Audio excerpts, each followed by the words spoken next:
Bismillahirrahmanirrahim. Assalamu alaikum. Welcome to my channel Law Mentoring. Today we will discuss about Arbitration Act 1940 Section 5. सबसे पहले तो हम देखते हैं आर्बिट्रेशन एक्ट जो है ये एक्ट नंबर 10 जो है वो 1940 का एक्ट नंबर 10 है। इसका क्या मतलब है कि 1940 का जो ईयर है, जो साल है, उसमें जो 10th नंबर पे जो एक्ट पास हुआ था वो है आर्बिट्रेशन एक्ट 1940। आर्बिट्रेशन जो है वो हम किसको कहते हैं? आर्बिट्रेशन होती है कि आउट ऑफ द कोर्ट जो सेटलमेंट ऑफ अ डिस्प्यूट होता है उसको हम कहते हैं आर्बिट्रेशन। इसको हम क्या नाम देते हैं? अल्टरनेटिव डिस्प्यूट रेजोल्यूशन, ADR, जो हमने अक्सर नाम सुना होगा, ADR, अल्टरनेटिव डिस्प्यूट रेजोल्यूशन। इसको कहते हैं कि एक कोर्ट की इंटरवेंशन के बगैर जो आपके पास एक ऑप्शन होता है कि अल्टरनेटिवली आप कोई और रास्ता निकालते हैं अपने दरमियान के जो डिस्प्यूट है उसको सेटल करने के लिए, रिजॉल्व करने के लिए, वो होता है अल्टरनेटिव डिस्प्यूट रेजोल्यूशन। तो आर्बिट्रेशन जो है वो अल्टरनेटिव डिस्प्यूट रेजोल्यूशन में आता है। इसका मकसद क्या होता है? Resolving of issue without the intervention of court. Intervention means court की मुदाखलत के बगैर जब आप अपने डिस्प्यूट्स किसी तीसरे बंदे को शामिल करके आप अपने डिस्प्यूट को सेटल करते हैं, वो है आर्बिट्रेशन। ठीक है। अब सबसे पहली जो शर्त है ना आर्बिट्रेशन की, कि आप अल्टरनेटिव डिस्प्यूट रेजोल्यूशन चूज़ कब कर सकते हो, इसकी सबसे बड़ी शर्त ये है कि फॉर एग्ज़ाम्पल आपके दरमियान कोई मुआहदा हुआ है, कॉन्ट्रैक्ट हुआ है ए और बी के दरमियान।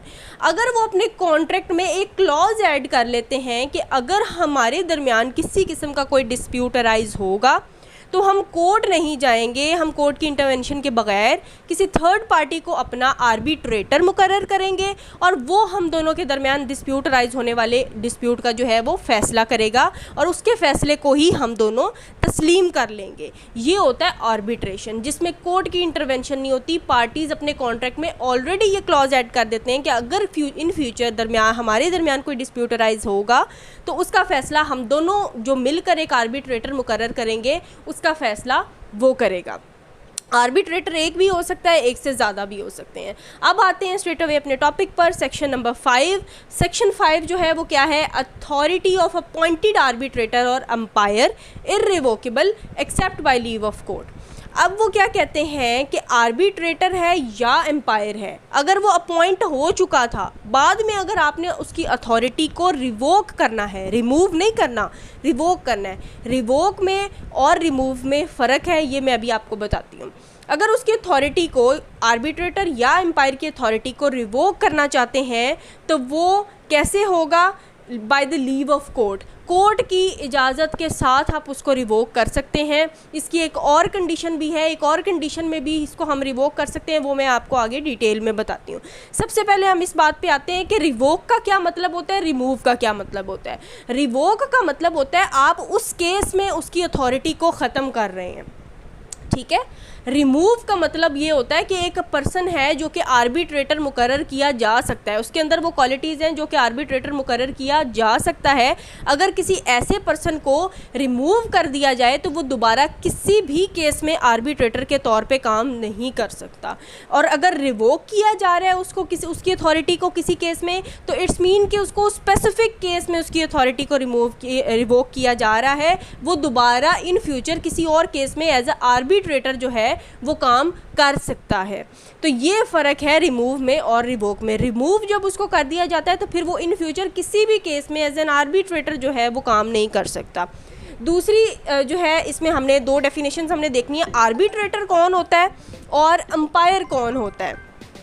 जो आर्बिट्रेटर होता है वो आप जो दो पार्टीज़ हैं वो अपने दरमियान डिस्प्यूट अराइज होने के बाद जिस पर्सन को जो है वो एंगेज करती हैं कि वो आपका फ़ैसला करेगा, वो होता है आर्बिट्रेटर। ठीक है।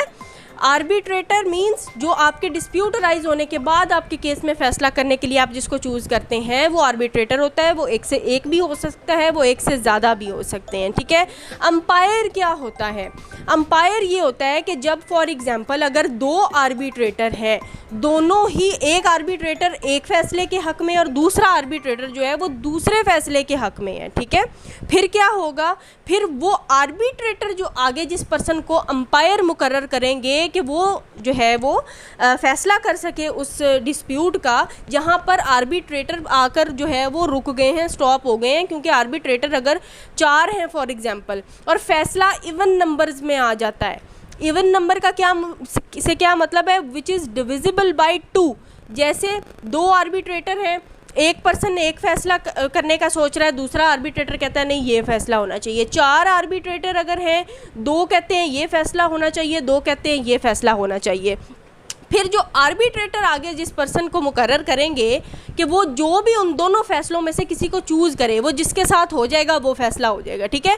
तो वो जो आर्बिट्रेटर आगे जिस पर्सन को अपॉइंट करते हैं उसको कहते हैं अंपायर। अब ये बात अपने जहन में रखनी है कि जो अंपायर होता है उसको आर्बिट्रेटर अपॉइंट करते हैं, ना कि पार्टीज़। आर्बिट्रेटर को पार्टीज़ अपॉइंट करती हैं, अंपायर जो है उसे पार्टीज़ नहीं आर्बिट्रेटर्स खुद अपॉइंट करते हैं ताकि वो किसी हतमी फैसले तक पहुंच सके, ठीक है।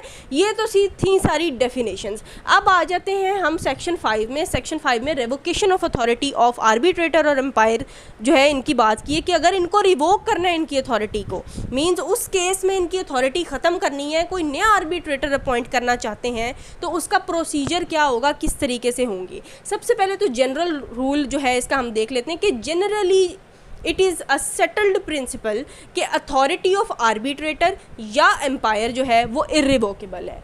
आर्बिट्रेटर की और एम्पायर की जो अथॉरिटी है उसको रिवोक नहीं किया जा सकता। मींस एक दफ़ा आर्बिट्रेटर या एम्पायर अपॉइंट हो गया है तो वही उस केस का फैसला करेगा।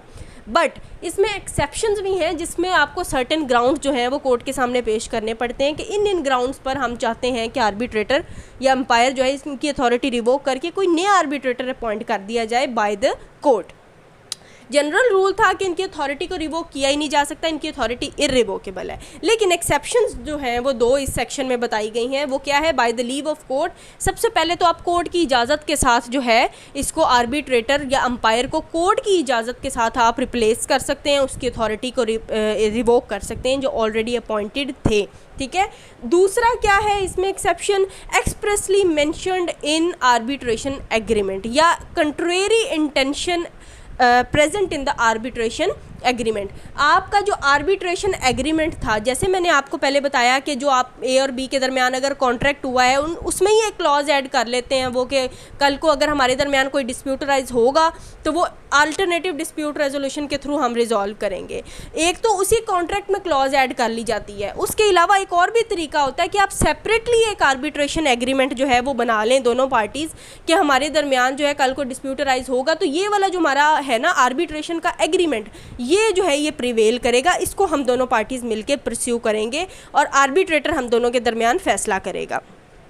तो वो कहते हैं कि अगर आर्बिट्रेशन एग्रीमेंट में ही ये बात पहले से मौजूद हो, एक्सप्रेसली लिखी हुई हो कि कल को अगर आर्बिट्रेटर की या एम्पायर की अथॉरिटी को हमने रिवोक करना होगा तो हम अपनी म्यूचुअल कंसेंट से कर लेंगे, या ये उसके अंदर अगर प्रॉब्लम्स होंगी तो हम उसकी अथॉरिटी को खुद से रिवोक कर सकते हैं। एक तो ये है, ठीक है। दूसरी हमारी क्या है, by the leave of court, कि अगर एक्सप्रेसली आर्बिट्रेशन एग्रीमेंट में नहीं वो उसका बताया हुआ कि इसकी अगर ये कोई डिफ़ॉल्ट करता है तो इसको रिवोक कर सकते हैं, अगर ऐसा कोई भी नहीं, आर्बिट्रेशन एग्रीमेंट अगर उस चीज़ पर साइलेंट है, ठीक है, अगर वो चीज़ उसमें नहीं मेंशन की गई तो फिर दोनों पार्टीज़ किससे रजू करेंगी, कोर्ट से रजू करेंगी। कोर्ट में दोनों पार्टीज़ एप्लीकेशन देंगी उसकी अथॉरिटी को रिवोक करने की, और इन रिटर्न नेक्स्ट क्या होगा, कोर्ट जो है वो आर्बिट्रेटर को जो है वो अपॉइंट करेगी। अब आगे आ जाते हैं कि प्रोसीजर क्या होगा रेवोकेशन का। जब कोर्ट के पास आप जा रहे हैं by the leave of court, अब यहाँ से आगे हम स्टार्ट करते हैं। By the leave of court अगर आप रिवोक करना चाहते हैं अथॉरिटी की तो फिर उसका प्रोसीजर क्या होगा। सबसे पहले तो एप्लीकेशन जो है वो कोर्ट में दी जाएगी बाय पार्टीज़ जो है या कोई एक पार्टी या दोनों पार्टी कोर्ट में एप्लीकेशन देगी बिफोर अवॉर्ड होता है जो फाइनल फैसला होता है आर्बिट्रेशन का। जो आर्बिट्रेटर है या अंपायर है जब वो फैसला कर लेते हैं, फाइनल जो अवार्ड तैयार करके दिया जाता है कोर्ट में कि ये मैंने फाइंडिंग अपनी दी है, इसकी ये वजूहात है, मैंने ये फ़ैसला इसलिए दिया है, उस अवार्ड के पहले, उस फैसला आने से पहले आपने ये काम करना है, ठीक है। दोनों पार्टीज़ या एक पार्टी कोर्ट में एप्लीकेशन देगी। अगर एक पार्टी ने एप्लीकेशन दी है तो दूसरी पार्टी को नोटिस किया जाएगा, दोनों पार्टीज़ को कोर्ट में बुलाया जाएगा, हेयरिंग होगी दोनों पार्टीज़ की कि क्या वो इस चीज़ पर इत्तेफाक करते हैं, क्या आर्बिट्रेटर जो है उसको रिवोक करना चाहिए। ये है उसका प्रोसीजर।